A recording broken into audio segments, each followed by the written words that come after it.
Amílcar Lopes Cabral nasceu a 12 de setembro de 1924, na cidade de Bafatá, na Guiné-Bissau, e faleceu a 20 de janeiro de 1973, em Conakry, na República da Guiné.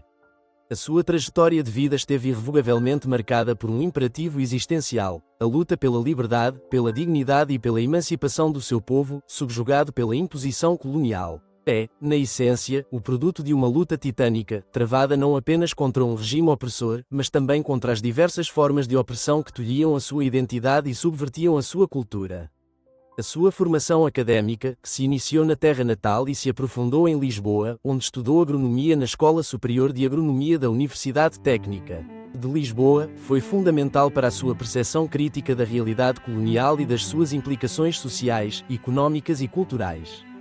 O contacto com a intelectualidade africana e com os movimentos de libertação dos países vizinhos permitiu-o compreender a profundidade da luta que se impunha.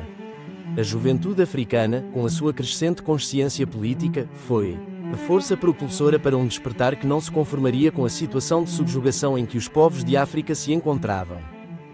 No entanto, foi no seio do Partido Africano da Independência da Guiné e Cabo Verde, PAIGC, que o seu envolvimento político e a minha militância começaram a tomar forma. Em 1956, juntamente com outros patriotas, fundou o PAIGC, uma organização que, desde o seu nascimento, se ergueu como uma resposta inequívoca ao colonialismo português.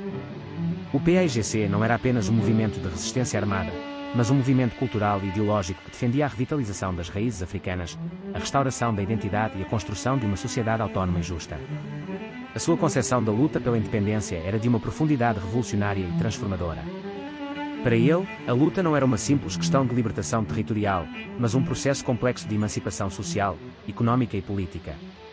A independência que almejava não se limitava ao fim da presença colonial portuguesa, mas exigia uma transformação profunda da estrutura social, na qual as desigualdades, a exploração e o despojamento do povo guineense e cabo-verdiano seriam erradicados.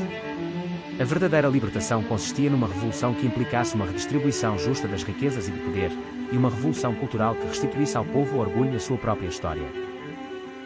A sua estratégia militar baseava-se no princípio da guerrilha popular.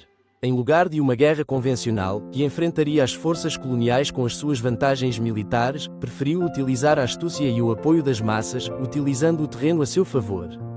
A guerra de guerrilha que liderou foi, para além de uma luta armada, uma luta pela mente e pela alma do povo. Era essencial que a população, desde as zonas rurais mais remotas até aos centros urbanos, se envolvesse de forma ativa na resistência. A aposta na mobilização popular foi um elemento que distinguiu a sua luta, tornando-a não apenas uma guerra de resistência militar, mas uma verdadeira revolução sociopolítica. No plano internacional, a sua causa e a do PAIGC obtiveram crescente visibilidade. As ações e ideais de liberdade ecoaram em todo o continente africano e além, tendo o movimento o apoio de várias nações que reconheciam a luta legítima pela autodeterminação e pela dignidade humana. Em vários palcos internacionais, procurou incansavelmente divulgar a sua causa e garantiu que a luta de libertação da Guiné-Bissau e de Cabo Verde fosse vista como parte integrante da luta mais vasta pela independência de todos os povos africanos subjugados pelo imperialismo europeu. A sua visão de uma África unida e independente não se limitava à luta pela libertação de um único país, mas estendia-se à ideia de uma solidariedade pan-africana.